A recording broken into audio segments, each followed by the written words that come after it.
Kasihan po tayo ng makapangyarihang presensya ng Diyos sa mga oras na 'to. Shall we say amen to that?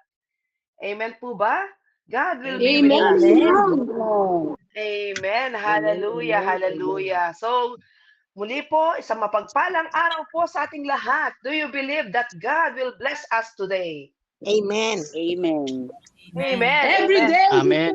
every Amen. day. Amen. Amen. So kung may katabi ka dyan, o sa mga kasama natin dito, sabihin mo sa mga kasama mo dyan, we are blessed to be here today. Hallelujah. Amen. Amen. Amen. So, amen. Amen. So, kaway-kaway, iwagayway ang kamay. Hindi pwedeng pumalakpak, so iwagayway ang kamay. So, today, brothers and sisters, we will open our hearts at this very moment, Lunes Santo, pero paggunita po ng mahal na pagdurusa ng ating Panginoon alang-alang sa ating mga makasalanan. Amen? So mga kapatid, sa mga oras na to, tayo po ay lalapit at dudulog sa ating Panginoon. We will open our hearts. And at this moment, I want to read a passage from the Gospel of Luke, chapter 23, verses 34 to 35. Sa wikang Tagalog, mula sa Ebanghelyo ni San Lucas, Kabanata 23, talata 34 hanggang 35. Sinabi ni Jesus, patawarin mo sila, Ama, sapagkat hindi nila alam ang kanilang ginagawa at kanilang pinaghatian ang kanyang mga damit sa pamamagitan ng palabunutan. At ang mga tao ay nakatayo at nanunood. Samantalang ang mga pinuno ng mga Hudyo ay nanglalait sa kanya na sinasabi, iniligtas niya ang iba. Iligtas niya ang kanyang sarili kung siya nga ang Mesaya na pinili ng Diyos. Hallelujah. Minamahal kong kapatid, sa mga pangyayaring ito, sa unang wika ng ating Panginoon, makikita natin ang katuturan at ang katotohanan ng lahat ng itinuro ng ating Panginoong Yesus tungkol sa pag-ibig at sa habag ng Diyos. Ito'y naging totoo nang siya'y habang nasa krus. Dahil sa kalbaryo sa krus, siya'y naging isang mas mahabaging Diyos sa gitna ng paghihirap. Kaya kahit siya'y ipinako sa krus, siya'y naging isang mas mahabagin, mas maibigin. Maaari niyang hilingin sa Ama na magpadala ng kulog at kidlat sa mga taong umuusig sa Kanya. Una sa mga leaders na nandoon, yung mga pariseo sa Duseo at lahat ng mga tumutuligsa at nagkundina sa Kanya. Dahilan kaya siya nakapako. Pwede rin naman siyang magpakitang gilas dahil siya'y hinahamon kung ikaw nga ang anak ng Mesaya, patunayan. Ngunit ang ipinakita niya ay ang gawa ng awa at habag sa halip na galit o paghihiganti. Mga kapatid, sa rurok ng isang nakakapanghinang karanasan, ang ating Panginoon ay nagsabi ng isa sa pinakamagandang salita na naisulat sa Biblia. Ama, patawarin mo sila sapagkat hindi nila alam ang kanilang ginagawa. Ang katotohanan, hindi nga ba alam ng mga taong nasa paligid, ng mga naghahamon, ng mga dahilan kung bakit siya nakapako, at ng mga taong tumalikod ng hudas at kung ano-ano pa. We too feel the same. Sa akin nangyari yan. Mismong mahal sa buhay tumalikod. Mismong mga kaibigan na pinagkatiwalaan ang nangwalang niya. Paano kung makakalimutan ako'y nabilanggo taong 1999 sa isang utang na hindi ko ginawa? 3 araw lang naman na nakapiit ako sa loob ng kulungan. At bandang huli na pag-alaman ko, bahagi pala ng aking dahilan ng pagkakakulong dahil ginamit ng aking kabiyak ang 21 piraso ng tseke na sa huli ay hindi binayaran. I am an innocent debtor, but at that moment, I was there, in that cell, sa isang kulungan na hindi ko ninais na maranasan lalo't kagampanan ng aking tiyan. Ako'y buntis at anytime na manganganak, ako ay nandoon nakapiit sa kasalanang hindi ko ginawa. Sa ganung panahon, pwede ako mag-isip kapag ako'y nakalaya, gaganti ako. Kapag ako'y nakalaya, doble manos tayo.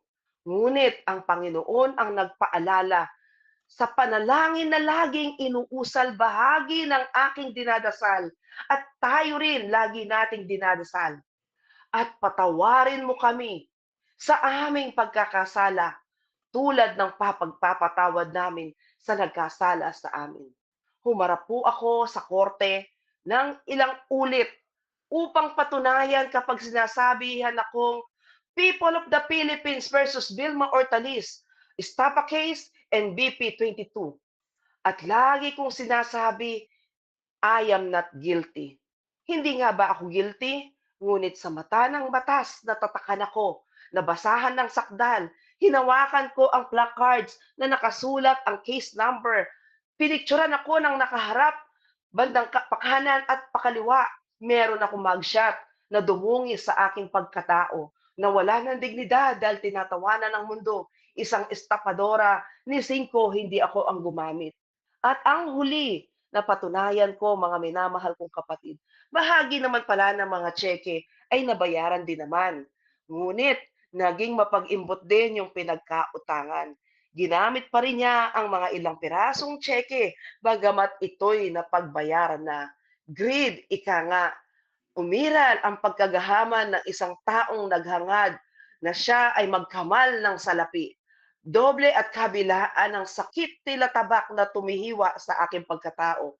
Sa kabiyak na gumamit ng tseke at nagtiwala akong pumirma at sa pinagkautangan na nanamantala sa sitwasyon. Sa ganong pagkakataon, nandyan ang panangis, nandyan ang takot at pangamba. Paano kung mapaanak ako nang wala sa oras sa loob ng kulungan? Ano ang masasabi ko sa aking sanggol na dinadala? Mabuting ako na lang ang manganak ng nasa labas at ako ang magdusa kung sakali. Haharapin ko pagdating ng panahon.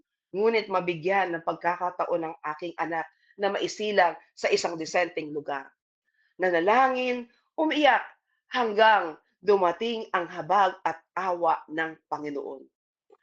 Father, forgive them, for they do not know what they are doing.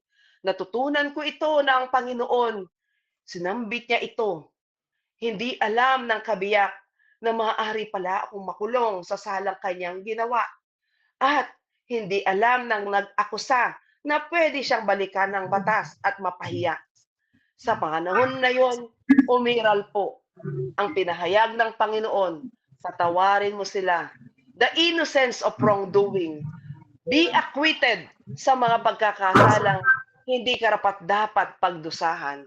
Mga kapatid, everything that Jesus taught us about God's love and mercy became so real when He was on the cross. Natutunan ko ito at matututunan din nating lahat. Ako po'y napalaya, binura ang lahat ng mga akusa sa akin, inurong yung demanda dahil napatunayang ako nga ay tunay na inosente sa pagkakasalang binintang at ipinataw sa akin. Purihin ang Diyos sa kanyang kabutihan. Purihin siya sa kanyang kahabagan. Ang inyong lingkod ay pinalaya. And because of the Calvary on the cross, Jesus became a better God, so to speak. Brothers and sisters, in the midst of our suffering, even when we are about to be nailed on all the sins na ipinapataw sa atin, just like our Jesus, when He was nailed on the cross, He became a better God. He could have asked the Father to send thunder and lightning to those who persecuted Him. But instead, He showed mercy. At the very peak of a graveling experience, He uttered one of the most beautiful words ever written in the Bible, Father, forgive them. Dito po nagkaroon ng lahat ng katuparan ang tinuro niya tungkol sa pag-ibig at habag ng Diyos. Dahil sa Kalbaryo sa krus, siya ay naging isang mas mahabaging at mas mapag-ibig na Diyos. Sa gitna ng paghihirap, kahit na siya ay ipapako sa krus, siya ay naging isang mas